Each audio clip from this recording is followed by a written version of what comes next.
The world doesn't run on fairness. It runs on leverage. You can be honest, loyal, and talented, and still get blindsided by someone who isn't. You can stack skills for years and watch a less qualified person slide into the spot you thought you earned. That sting you feel, that's reality waking you up. The people who accept it, adapt. The people who adapt, survive. And the people who survive long enough eventually set the rules for everyone else. There's a kind of power you can't point to on a chart, but you feel it when it's in the room. Quiet, unobvious, surgical. Call it dark intelligence. It's the mindset that forms in the aftermath of betrayal, humiliation, and loss. Not because you became bitter, but because you refuse to let pain be pointless. While most people flare up and burn out, you cool down and sharpen. You watch, you listen. You let others rush into mistakes, and you move only when it's time. While the loudest voice is arguing, you're gathering data. While someone's ego is flaring, you're doing math. While folks are drowning in feelings, you're mapping the next 3 moves. It's the difference between checkers and chess. And before we go further, let's set the frame clearly. This isn't about becoming a villain. It's about becoming unbreakable. It's defense, not destruction. Use this knowledge to protect yourself and build durable wins, not to damage innocent people. By the end, you'll know 8 traits that pull people out of the victim cycle and place them in the survivor class. Traits that turn followers into leaders and wishers into winners. If you're rolling with me, lock this in below. I choose to be strategically intelligent, not emotionally reactive. Let's begin. 1. Calculated opacity. You are never an open book, because open books get skimmed, misquoted, and weaponized. You don't lie, you curate. You reveal the right 10% at the right time to the right person. The rest stays with you. Machiavelli put it cleanly. Everyone sees what you appear to be. Few know what you really are. The people who pull your attention aren't the ones narrating every detail. They're the ones who leave gaps on purpose. They answer a question with a question. They let a smile be the period at the end of a sentence they never say out loud. Most conversations follow a predictable trap. Someone asks a probing question and we feel obligated to fill the silence with our motivations, doubts, plans, like we owe a full documentary cut right now. That urge to be transparent is how power leaks. Calculated opacity flips that impulse. You give context, not confession. You speak in headlines now and save the footnotes for later, if later ever comes. Try this micro shift. Someone asks, "What's your plan for the weekend?" Most people answer, "Nothing much, probably a couple movies." That's comfortable, forgettable, and it invites more questions. Instead, "I've got something important to take care of," then move the conversation forward. You didn't stonewall. You set a boundary. You also signaled that your time has weight. This isn't rudeness. It's resource management. Your information is currency. Once you spend it, you don't get it back. When your words are rare, they carry mass. People lean in more. They remember more. They treat your answers like decisions rather than diary entries. Here's the guardrail. The goal isn't to be mysterious for the aesthetic. It's to control your narrative and your timing. Be warm, be human, but be selective. Put every disclosure through 2 filters. Do they need this to move forward? And will sharing this reduce or increase my leverage? If the answer to the first is no, or the second is reduce, keep it. 2. Adaptive persona. You're not one rigid lens stuck on everyone's face. You're a camera bag, different lenses for different light. You talk to your grandmother differently than you do your best friend. You present yourself differently in the boardroom than you do at a barbecue. You already adapt unconsciously. The move now is to do it deliberately, without losing your core. Machiavelli advised leaders to appear merciful, faithful, humane, upright, and religious, because perception shapes cooperation. That doesn't mean being fake. It means being effective. Think about water. It takes the shape of the container and still remains water. That's your standard. You adjust expression, not integrity. Start with a quick read of the person in front of you. Analytical? Lead with data and clear reasoning. Emotional? Speak to values, safety, meaning. Practical? Show steps, timelines, constraints. Big picture? Paint the destination and why it matters. You're not manipulating, you're making yourself legible. You're reducing friction so ideas can move. Where this becomes lethal, in the best way, is in negotiations and leadership. Adaptive persona allows you to be the translator everyone trusts. You can brief the vision at the top and explain the task at the ground. You can calm fear without promising fantasy. You can challenge underperformance without humiliating a human being. People feel seen when you talk to them in a language they understand. And people who feel seen are far more open to influence. The risk, of course, is overfitting, shifting so hard to match a room that you lose your spine. So set your non-negotiables now. What values don't change no matter who's listening? What lines won't you cross for applause or approval? Keep those tight. Everything else, tone, examples, pacing, detail, can flex. A diamond has many facets, but it's one stone. 3. The principle of detachment. Here's the cleanest sentence you'll hear today. What you aren't afraid to lose can't control you. Most people hand over their steering wheel because they're terrified of loss. Loss of a job, so they tolerate disrespect. Loss of a relationship, so they violate their own boundaries.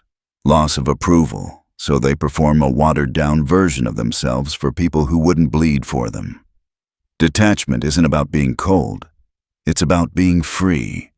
It's the quiet confidence that says, I would like this outcome, but I will be okay without it. That single shift multiplies your power. In a negotiation, the person who can walk away genuinely sets the pace. In a conflict, the person who isn't desperate to be right can actually solve the problem. In dating, the person who isn't hypnotized by scarcity chooses better and leaves quicker. Machiavelli's harsh line, better to be feared than loved if you have to pick, gets misread all the time. The practical takeaway here is that dependency breeds leverage for the other side.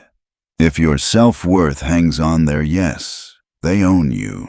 If your identity is welded to the title under your name, the title will bend your spine. When you unhook, you get your eyes back. Clarity returns. You see options. You negotiate from strength, not need. Practice detachment in small reps. Lose the appetite to win every argument.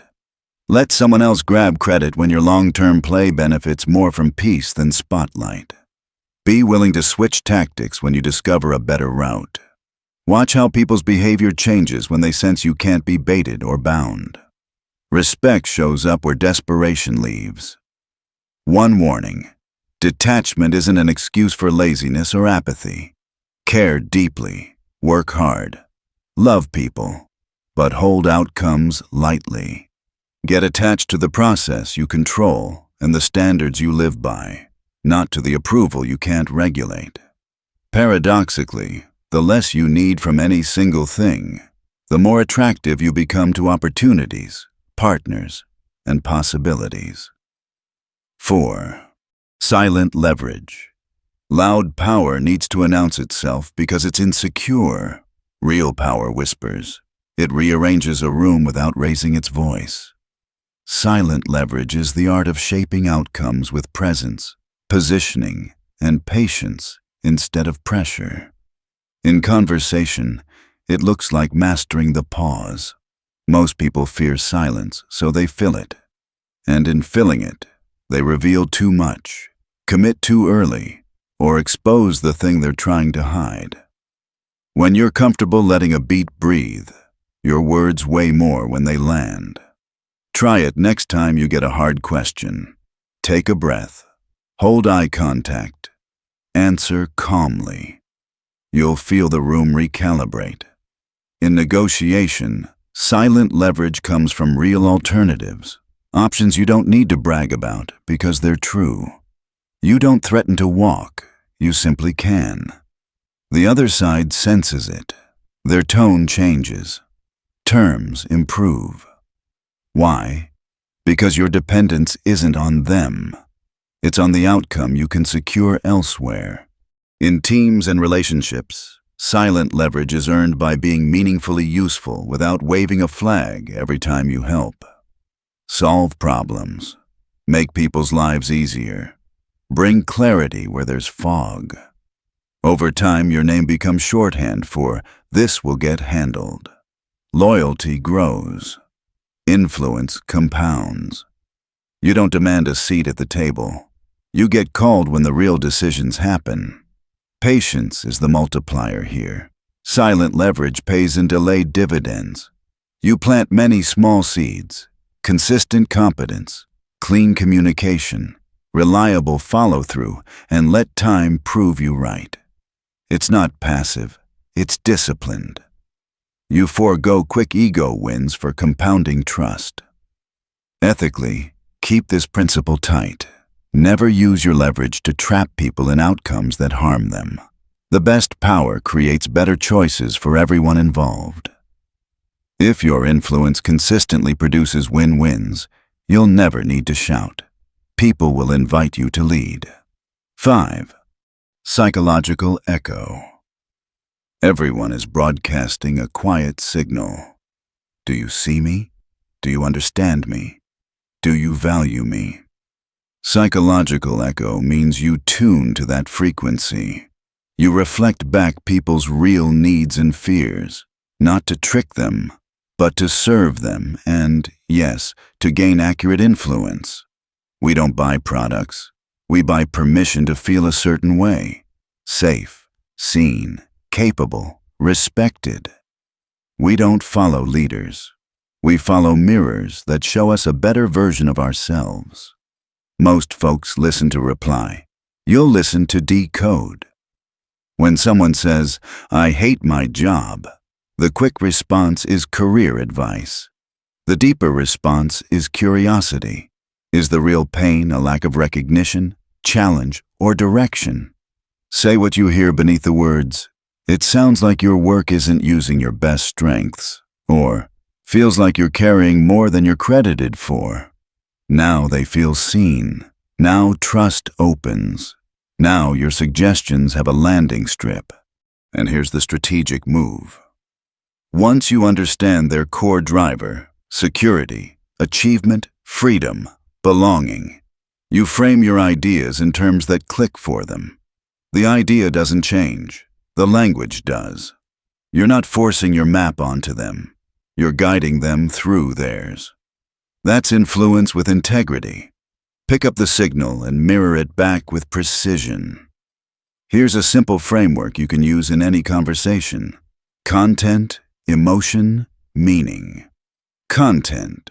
Reflect the literal words. You've been taking on more projects and staying late. Emotion. Name the feeling behind it. That sounds exhausting and underappreciated. Meaning, surface the deeper need. It seems like what you really want is a role where your effort actually moves the needle and gets recognized. That third layer, meaning, is where trust accelerates. People don't often have language for their own needs. When you give them that language without judgment, they relax. Defensiveness drops. Openness rises. And here's the beautiful side effect. The better you get at seeing people clearly, the better your decisions become. You'll hire more accurately, negotiate more cleanly, and avoid partnerships that looked shiny but felt off. A few tactical cues to catch the signal fast. Word loops. If someone repeats a phrase, stability, recognition, freedom, that's a value beacon. Build your response around it. Hot buttons. Notice spikes in tone or speed. They indicate sensitive territory, fear, pride, or pain. Approach carefully but directly. Contrast tells. When someone says, "I can handle pressure but I hate chaos," they just defined a boundary. Respect it and you'll win credibility. Use psychological echo ethically. You're not a puppeteer, you're a translator. The aim is to help people get what they genuinely need while aligning with outcomes that matter. The minute you use this to exploit vulnerabilities for purely selfish ends, you poison the well, and your reputation will carry that taste a long time.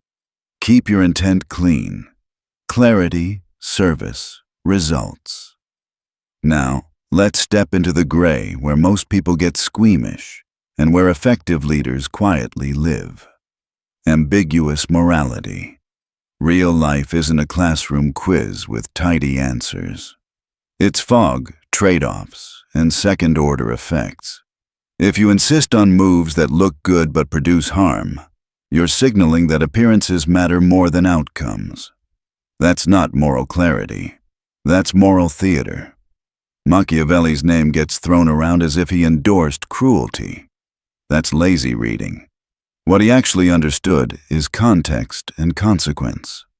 Sometimes the gentlest-looking action, endless second chances, avoiding hard truths, letting poor behavior slide, becomes the most damaging choice over time.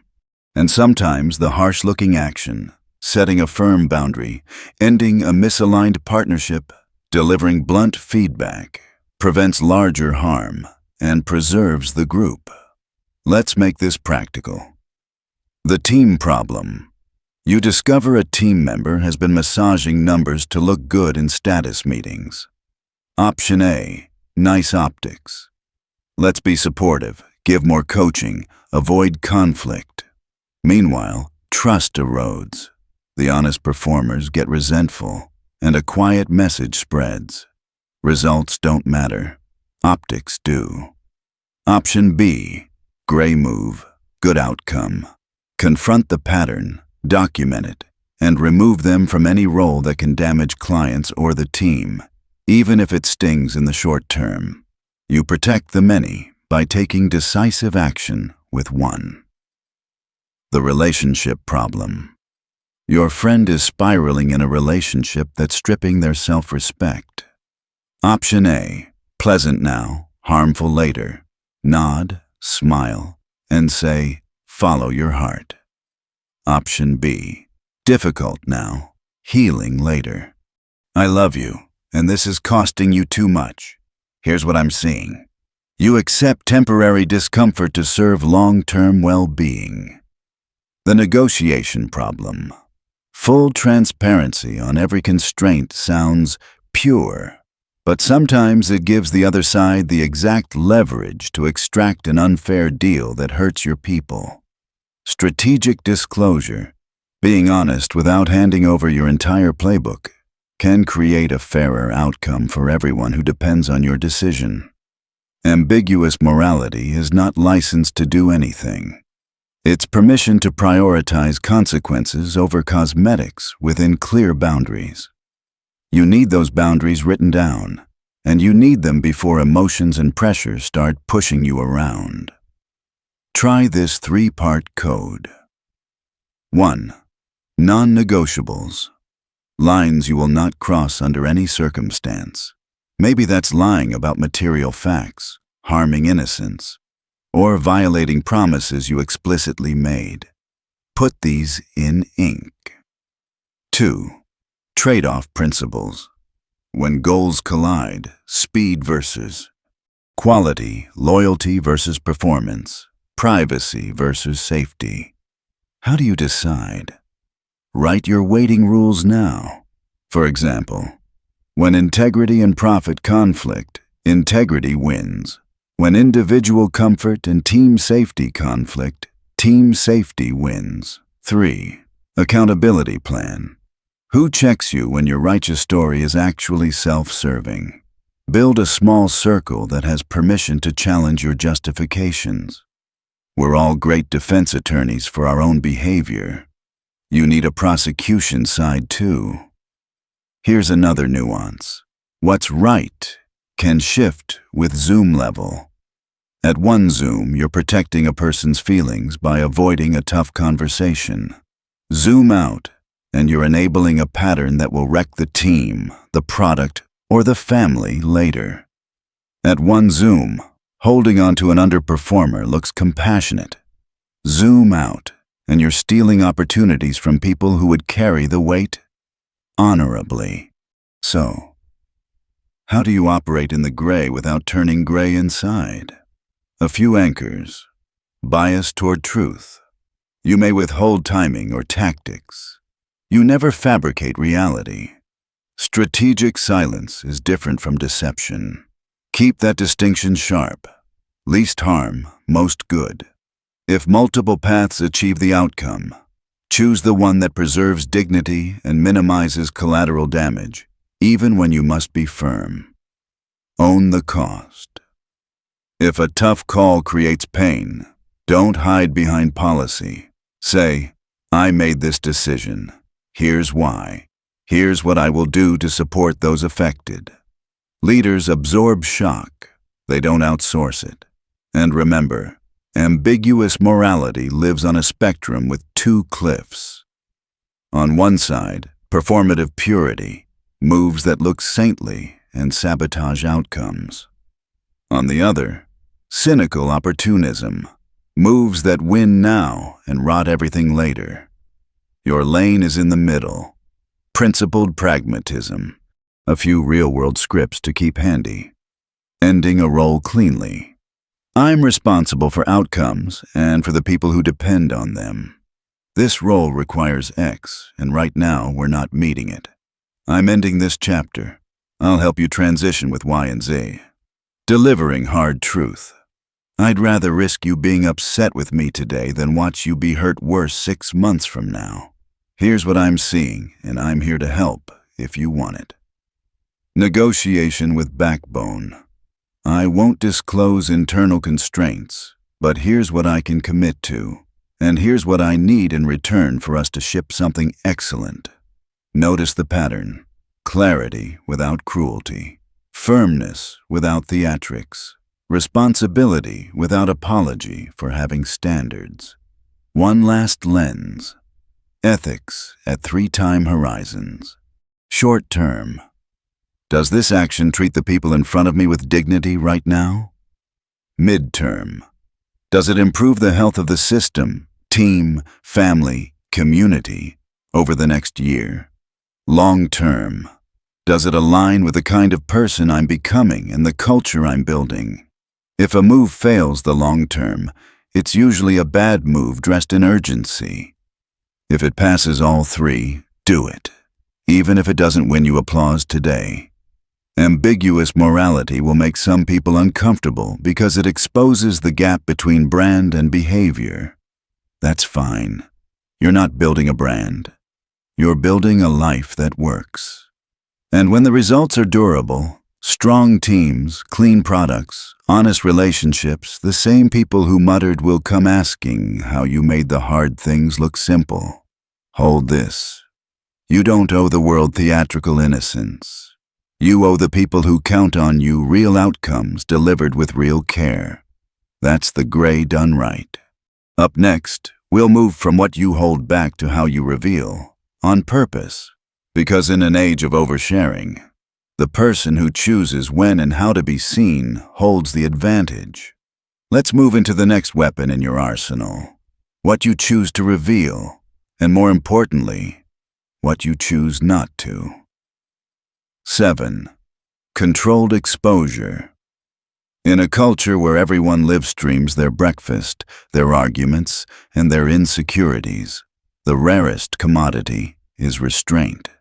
Controlled exposure means you don't put your entire life on the table for strangers, colleagues, or competitors to dissect.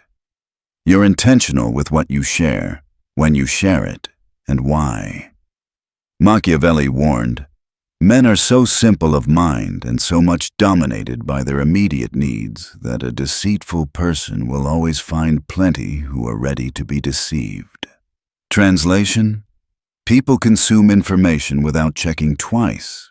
If you give away all your angles, you make it effortless for others to use that data against you. Controlled exposure flips that dynamic. Instead of being a broadcasting tower, you become a signal with layers. You share enough to engage people, but not enough for them to map your entire playbook. Think about the most magnetic people you've met. They don't unload their life story in one sitting. They leave gaps. They reveal selectively.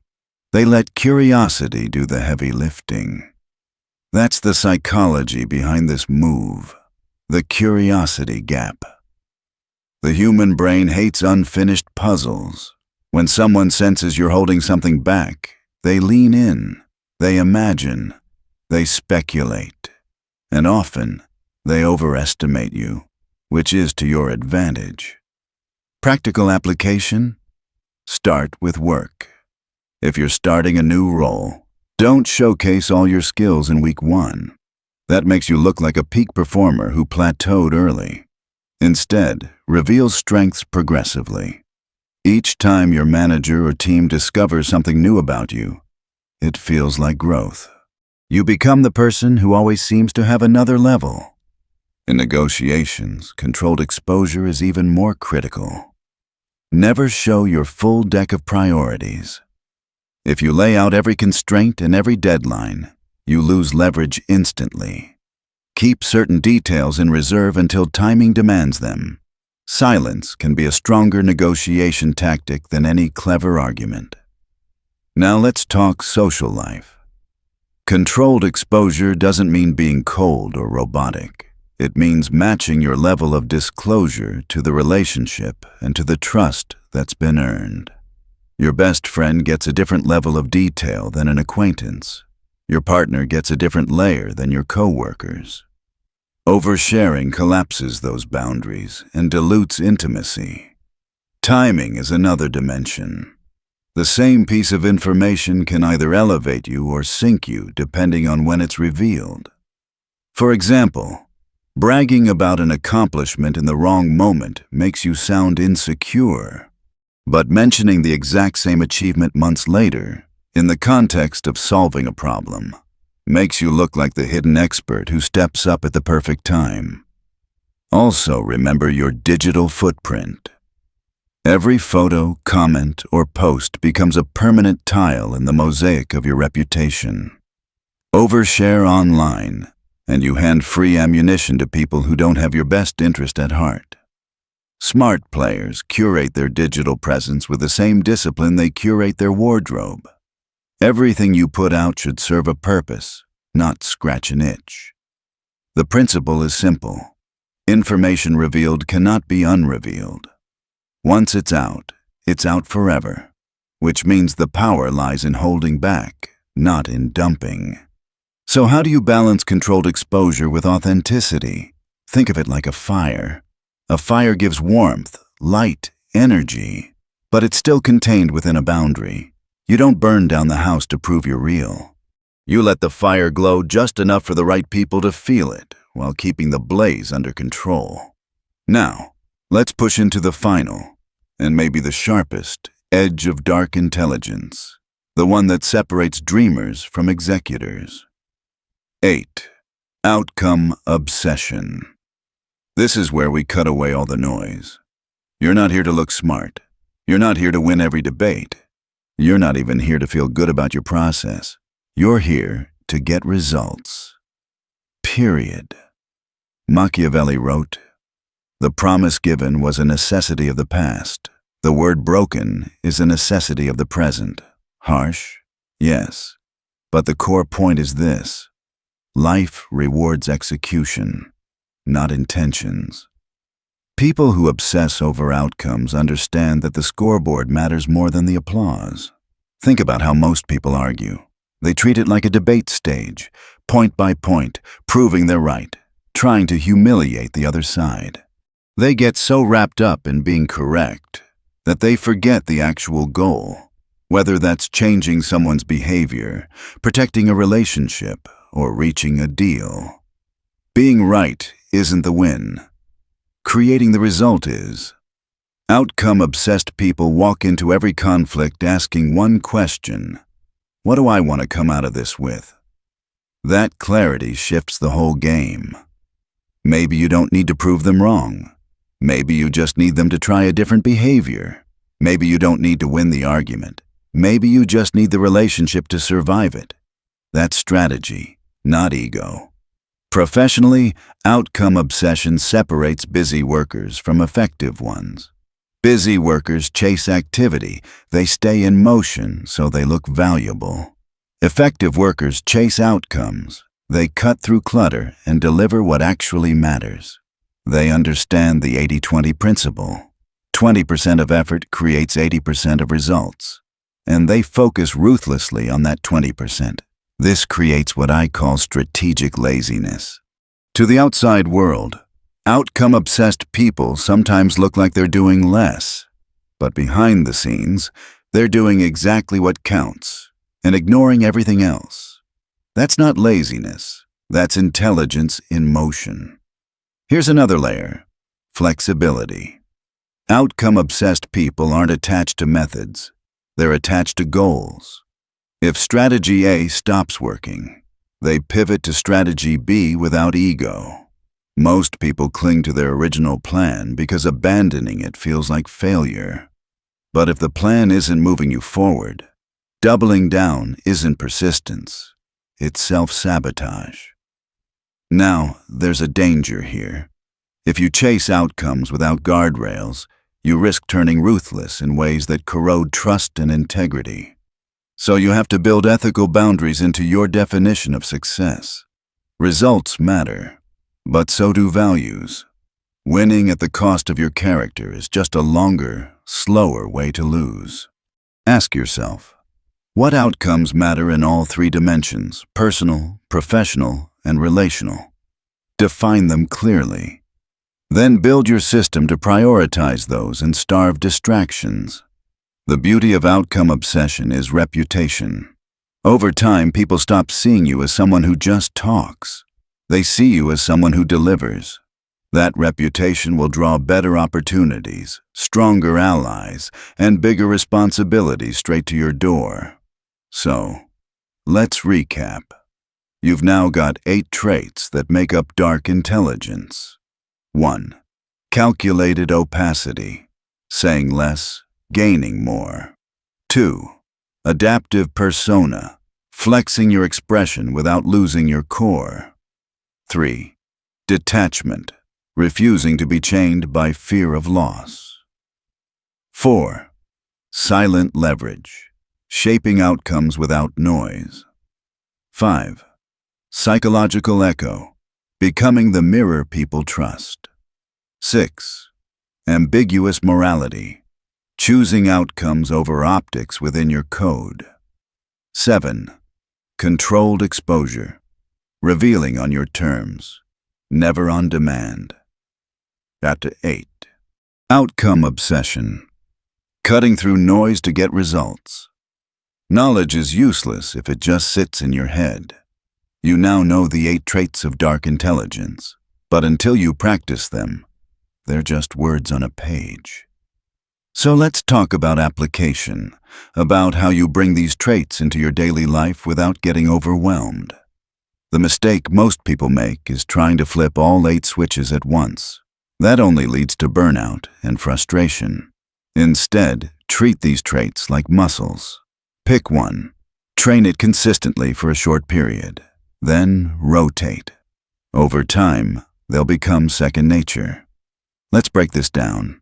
Start with calculated opacity. For the next week, resist the urge to overshare. When someone asks you a personal question, give half the answer and leave space. Watch what happens. Notice how people lean in, how they remember your words differently, how the weight of your presence increases. That's your first taste of control over your narrative. Or maybe you choose detachment. Practice by letting go of small things first. If you lose a debate over where to eat, don't defend yourself endlessly. If someone doesn't like you, don't rush to prove your worth. Build tolerance for loss in the little arenas so you can stand strong in the big ones. Another entry point is outcome obsession. For 1 week, ask yourself every morning, what is the single result that matters most today? Write it down.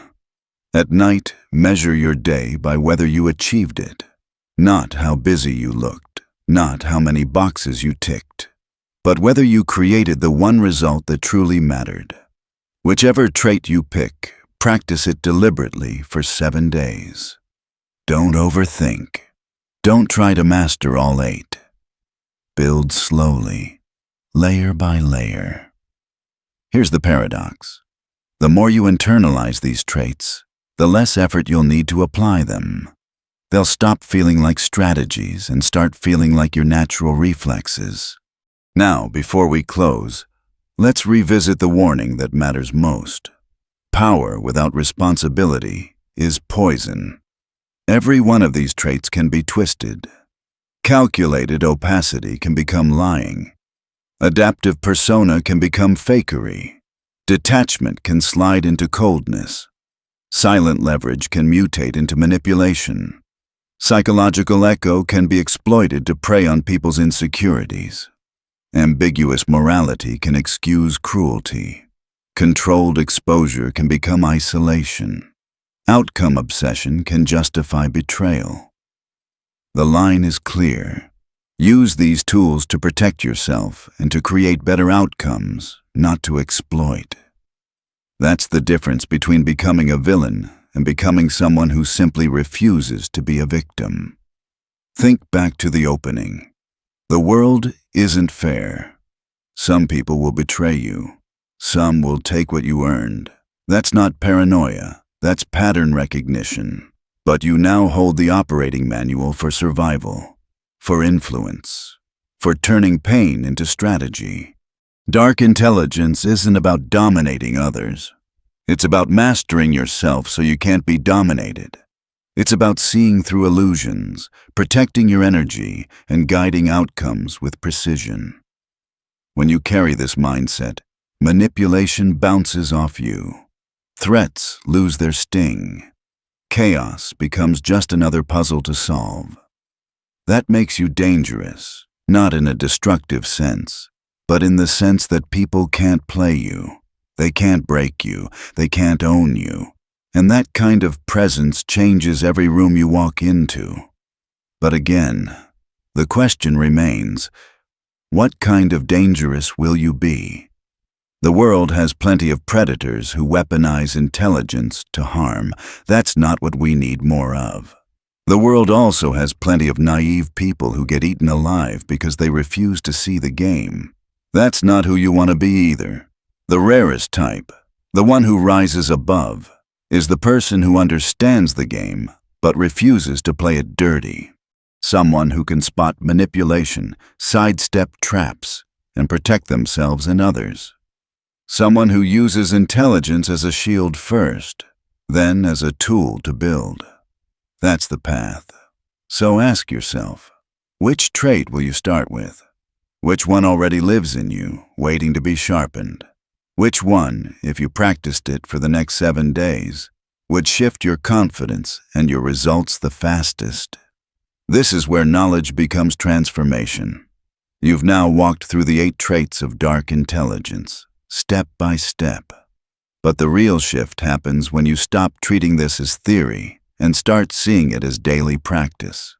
Because here's the truth. Strategy is not something you do occasionally. It's a lens you carry with you everywhere. So let's bring this home. The first thing to remember, this path isn't about perfection. You're not going to nail every pause, every detachment, every calculated word on day 1.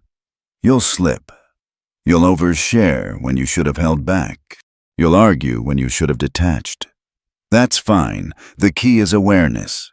Every mistake becomes feedback. Every stumble becomes data. Over time, you refine. Over time, you stop reacting and start orchestrating.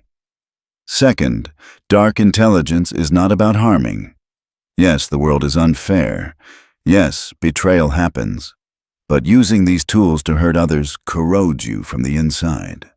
The highest use of these traits is to protect, to navigate, and to create stability in a chaotic world. When you apply them ethically, they don't just serve you, they serve everyone connected to you. Think of the ripple effect. A leader who practices controlled exposure protects their team from unnecessary panic. A negotiator who embraces outcome obsession lands deals that keep businesses alive. A friend who understands psychological echo makes others feel truly seen. These traits, used responsibly, don't just defend, they elevate. Third, your reputation will follow you. Over time, people will notice. They won't always be able to articulate it, but they'll feel it. They'll say, "There's something about you, calm, sharp, untouchable." That aura is the compound interest of practicing these 8 traits. You'll find that opportunities start coming to you, doors open, and people want your input, not because you demanded it, but because you've built silent credibility. But don't forget the starting point. The most dangerous person in the room is the one with nothing to lose. But the most valuable person in the room? That's the one who has everything to gain, nothing to fear, and the intelligence to protect themselves while serving a greater purpose. That's who you're becoming. So here's your challenge. Don't just watch this video and nod. Choose one trait, just one, that resonated with you the most. Practice it every single day for the next 7 days.